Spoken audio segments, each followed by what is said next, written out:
often in the last few weeks, I've had conversations with folks who, like me, are here in Pennsylvania eating, sleeping, and drinking politics. And we've been saying to one another, what is it that the McCain folks know or think they know about our home state? And clearly now we know they didn't regard Pennsylvania in the proper way politically, because the state is going in a big way for Barack Obama. And as you and I have discussed so often on Hardball, it's the Philadelphia suburbs that are calling the shot. And what's taken place here is that the Republican Party is now out of sync with what's going on in suburbia. And I'm not afraid to say tonight that the Sarah Palin pick, I think, came with a very high cost in Pennsylvania. If the Hillary Clinton supporters are going 81-19 for Barack Obama, it says that Palin gained no ground among female voters in Pennsylvania. So every one of the counties around Philadelphia itself all went for Barack, according to what I'm hearing. But Chris, I'm looking at the returns as they're coming in on my laptop. You know I've spent my entire life within this 50-mile radius, and I tell you that this suburban pull for Obama is big. Anecdotally, I'm looking at returns from Bucks County, where Barack Obama is smoking John McCain. I mean, it's just amazing to think that those counties a few years ago were always solidly Republican, and the only question was, how large would the GOP margin be? But what's taken place is that there's been a moderation in suburban Philadelphia, and the GOP is out of sync ideologically with where those folks now are. Perhaps they're listening to Michael Smerconish in the suburbs. Could that be it, Michael? To their detriment, perhaps. To their detriment. It's guys talking to you tonight, Michael. Have you ever seen the curvature of the Earth? Range Rover, designed for the extraordinary. Visit your...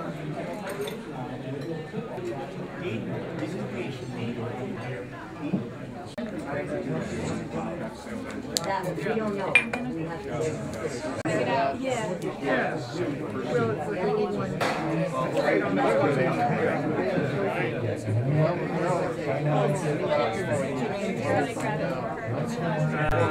What's your name, sir?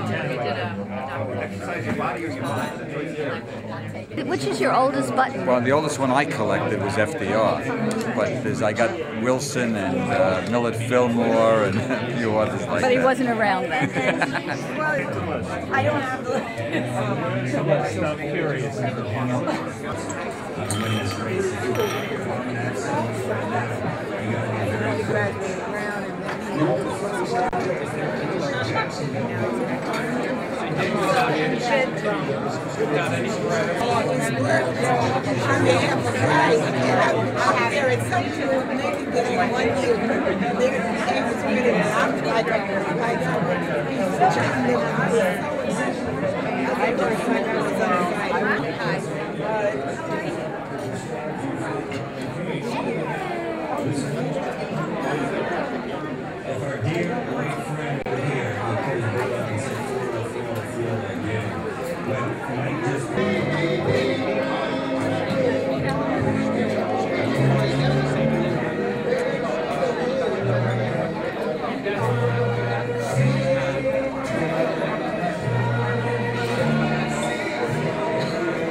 Westchester County, without a doubt, this is the place to be tonight. We're expecting about 500 people to come here, 500 Democrats who are hoping and optimistic to see history unfold on a local level, on a national level. The Rye Hilton here is ready for them. They've cooked 17 turkeys, 170 pounds of pasta, and they've got, are you ready for this? 400 bottles of wine that they're waiting to pour. And certainly there's a dozen or so Democrats here up for re-election. They're hoping they'll be toasting some very sweet victories very soon. Among them, Congresswoman Nita Lowe. 12 to the left and to the right of us on big screens. So Brian and Janine, you should be flattered. Everyone's getting their election results from you guys. No pressure, by the way.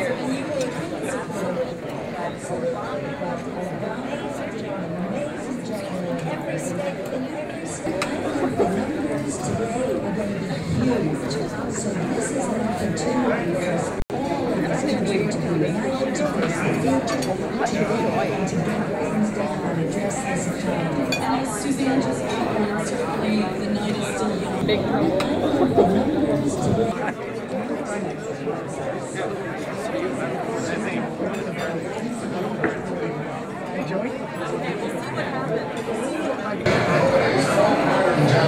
He's going to provide my daughter for me, but the numbers are the numbers. There's no price for second. I guess that's tough hire.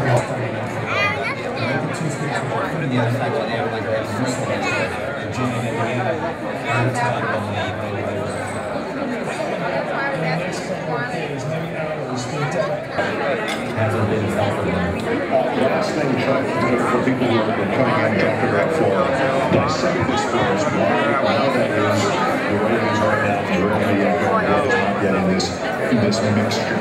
Number one is Pinellas in Hillsborough County. Pinellas here, we've got 97% of the vote, and this is a county that Bush carried against Obama is now at 9 points there. I would go right next door to Hillsborough. Again, this is the Tampa St. Pete area. Obviously, this is the Democrats tonight, the Westchester County, as well as Rockland County Democrats are gathering to have what they hope is a huge victory celebration. Our own news boss, Tara Rosenblum, is there. We understand she's talking to County Executive Andy Spout. Looks like a tremendous victory for our economy. And, you know, it bears out the feelings of an entire nation. You know, with the war, with the economy, they're looking for hope, and they voted for, I think, the right guy. A definite sense from everyone that I'm speaking with here tonight that they're literally watching history unfold. You feel the same way? Yeah, I think that everybody's going to remember where they were this night. This is one of the most historic times in American history. Now everyone has to believe.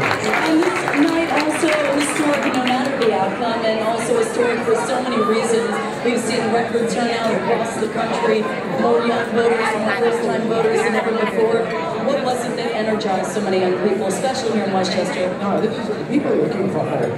Obama projected that field. And what you have here is the true meaning of our democracy. That people came out from all over, every age, every color, every part of this country, and it really reinforced the nature of this democracy.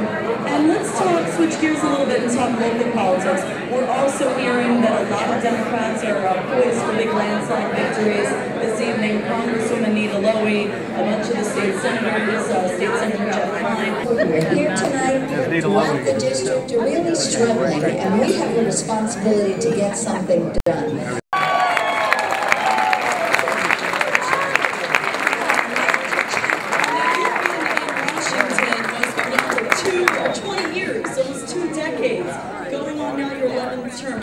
Younger every year. Yeah. Yes, you are!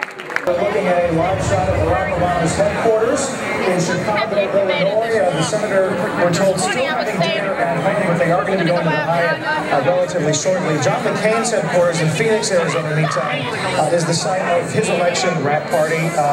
Apparently, McCain is now at the Biltmore Hotel in Arizona. It will be the end of the road for one of them tonight, and some tough challenges ahead as president for the other.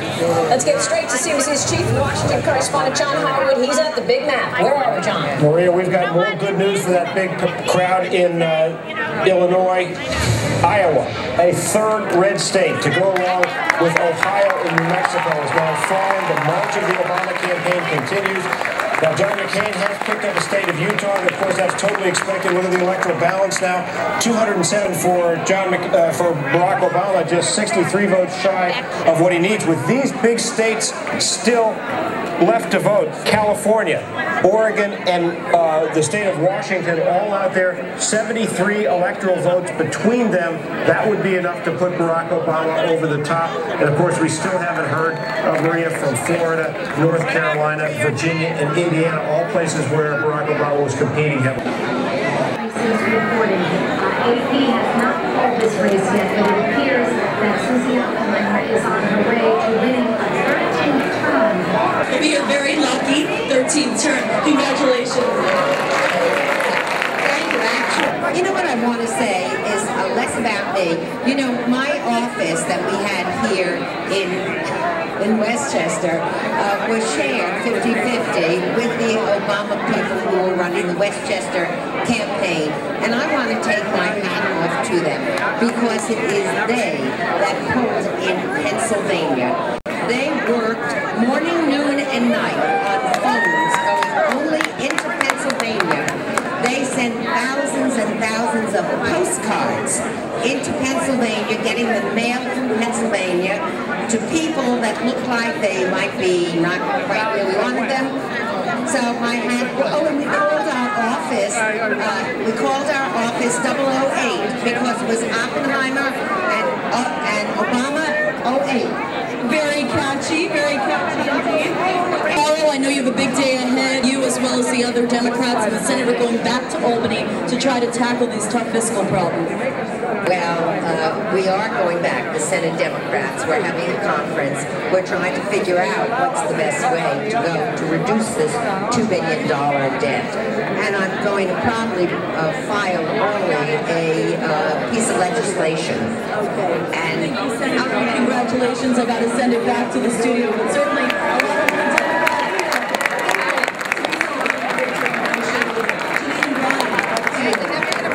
lot of the vote comes in. In North Carolina, we're not that close. The county I've been watching is Mecklenburg. This is a big Obama county. When it all comes in, only 25% of the votes coming in right now. So still, Obama with a very narrow lead. And we may, again, those three states, we may let all of them actually come in before making any projections. Isn't it just interesting, Keith, that we spent so much of this campaign talking about these roots that Obama had, Virginia, Colorado, and so a lot of discussion, checked out, thank you very much. And yet, they may come down to Florida, you need to go into the big battleground and steal those are not needed all this stuff. And obviously, we already saw that we're certainly relative to closing time. We got the final margin, but that was a fairly quick call. And each of Ohio, the estimates on that were within an hour and a half of polls closing. There are people who are not convinced that in 2004, Ohio was over. And some of McCain's leading likelies, we just declared not 10 minutes ago, 2 hours after the polls closed, in Mississippi. We closed relatively recently.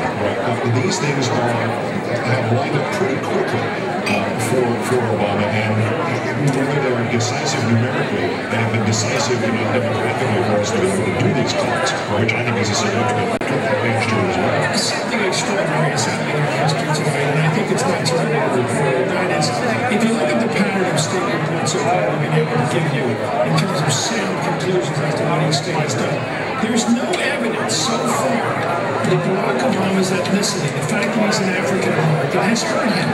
I mean, if you look at the bottom line here, after all the talk we've had about the Bradley effect, and it may be there at the margin, but look at the states we're worried about in terms of it having an impact. It hasn't. The states that are going Republican have gone Republican 100,000 times before, and they do it 100,000 times when they get with white candidates. There's no evidence that the racial factor so far has been critical in this election in terms of electoral college, which is a dramatic development in the country I grew up in. Well, this is dramatic. Let's go back out to Chicago, Southside. Ron Allen is there. What do you see? Joe. It's starting to become quite a scene out here. The energy is growing as each minute passes by. When the crowd won Ohio and down to Obama, something just changed. There's also a rumor out here, and you see that exactly the crowd. It gives you an indication of what's going to happen here in a little while. There is a steady stream of people walking right behind me. Oh my gosh, my dad doesn't even know what the internet is. Officially an hour or so ago. And ever since then, you want to see what I do? I understand that the mayor is nice to meet you. Downtown Chicago to celebrate. And apparently they're probably going to do that just direction. That's what I think that things are only going to go on. So I'm going to lose track of my thoughts because this is one of the amazing things.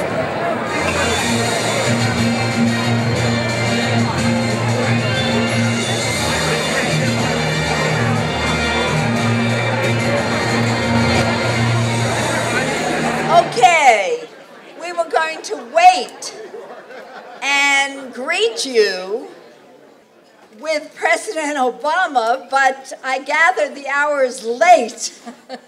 And we're all feeling very, very cautiously optimistic. I just want to, on behalf of all my colleagues, and they will greet you as well, thank everyone who is here for your support and your confidence in us. What a great Democratic victory this is.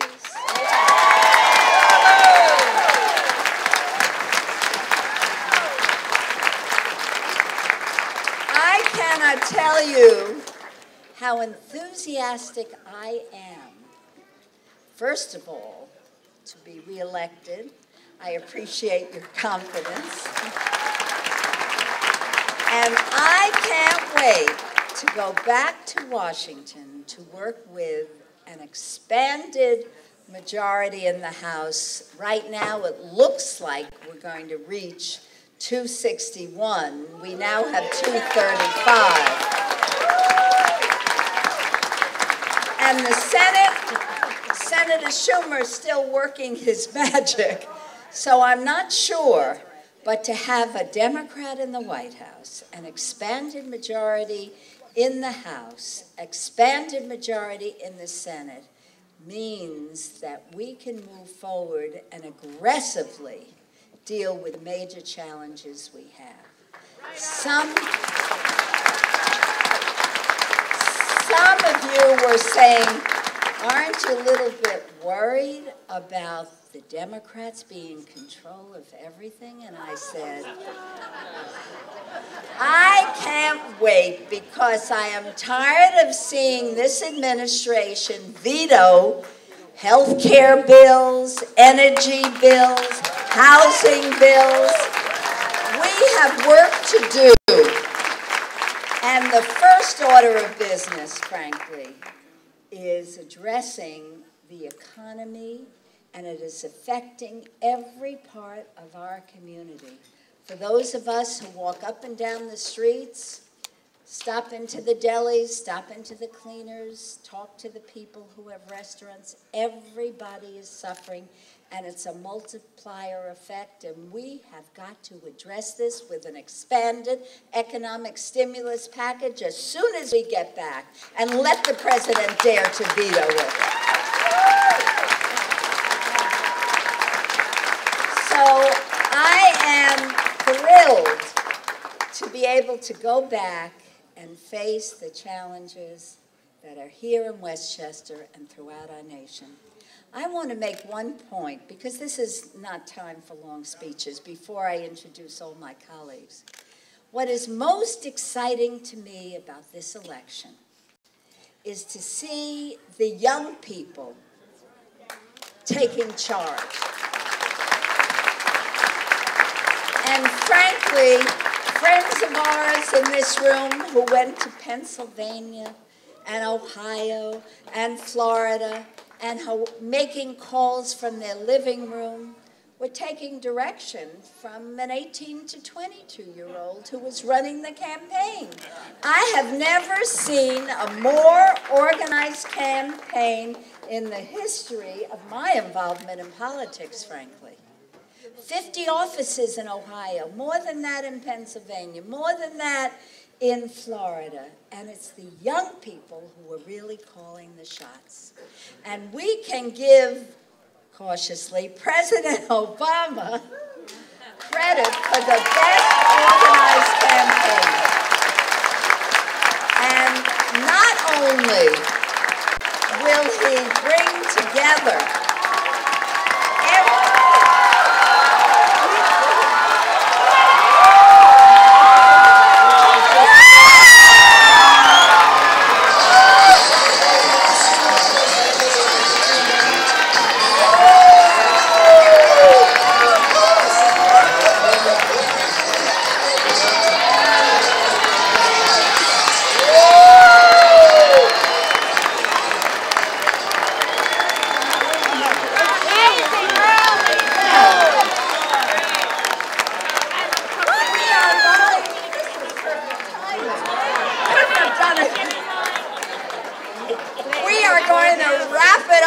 here soon, and I want to call on everyone, because I'm sure President Obama will be addressing us.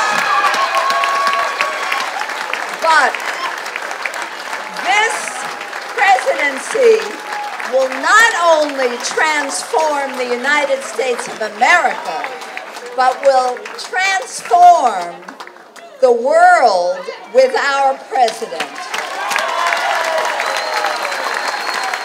And immediately upon his election, the world will look at the United States of America, our beautiful country, with admiration, respect, and marvel as we continue to lead the world through these very, very difficult times.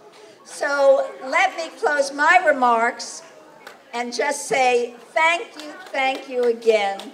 I love being in a room of Democrats.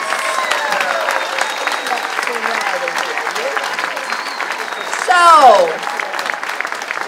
I want to say that we have a great team here in Westchester, led by our county executive, Andy Spano, who didn't have to run this thing.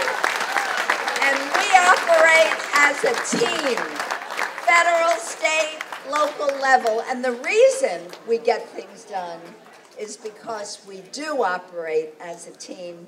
And there are so many people in this audience who are part of that team.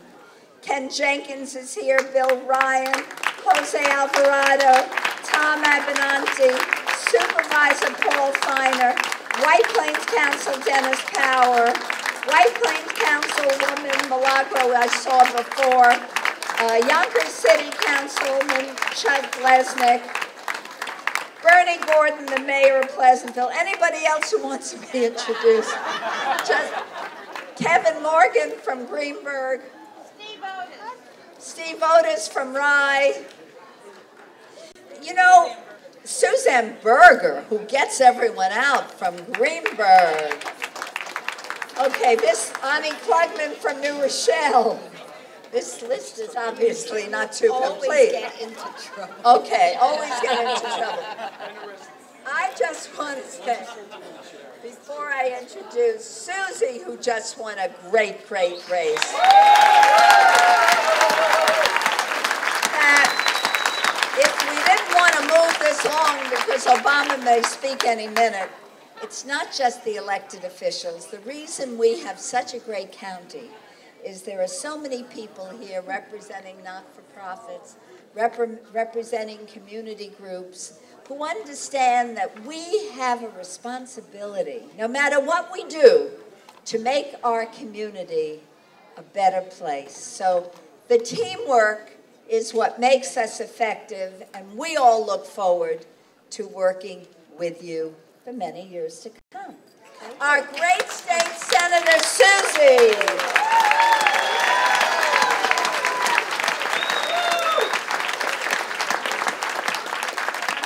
I just owe such a big thank you to so many people in this room that I certainly am not going to start naming names like my buddy here. That always gets you in trouble. But I think the chill I felt when I just heard that Obama had done it is that, to me, it sort of represents giving us back the American dream, because we had lost it for several years now, and we didn't feel that there was equal opportunity and that everybody could get ahead if they tried hard and studied and did those things. And he sort of, we've been robbed of that. And I think we're going to be getting it back, and we're all going to feel that.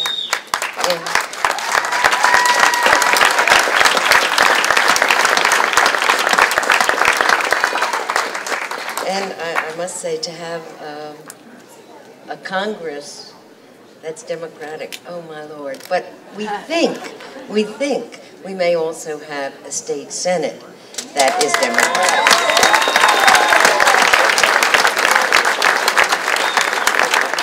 Actually, we heard that it might be true, but we're afraid to say it. You know, maybe there's a jinx out there. But there are so many things that we can do and we have not been able to do because the Republicans have controlled the Senate for 70 years. And except for a few years in 1965, 1 year in 65. But there's so many things, so many areas that have been held up. I mean, my bill on sex ed, which almost everybody in the state wants, but they won't bring it up on the floor. My environmental bills, they won't bring up on the floor. I mean, I can just go on and on. Prison closing, which everyone says we have to do, and it has been recommended to us by a special commission, which would save us almost $500 million. No, they can't do it. Upstate, it's economic development. But the prisons are empty. No, we can't do it. We have more guards than we have prisoners in some of these prisons upstate. So, I mean, there is money we can save, and we are going to be going back tomorrow. The Senate Democrats are going back tomorrow morning in order to start the very difficult task of cutting this budget. And we feel that, you know, there's going to be pain, and we're going to be sharing the pain because all of us are going to feel it in some way. But it's something that we feel a responsibility that we have, that we must do. And I can assure you I will stand up as, if I have the majority, as the chair of the new of the Senate Education Committee.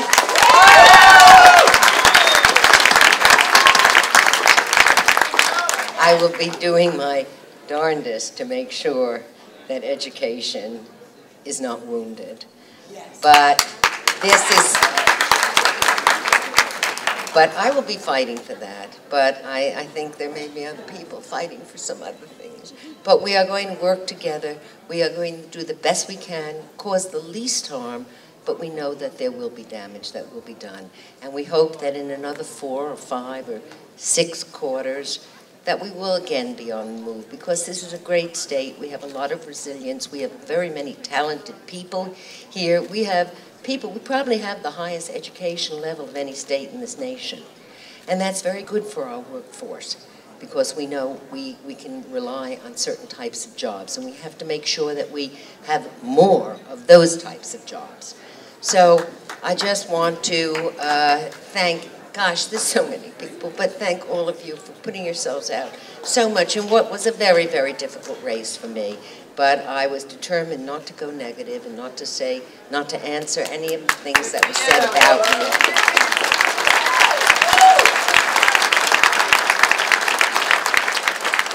Well, I feel I have not gone negative in all the years I've been in public office, and this woman was not going to make me go negative. It's not my style.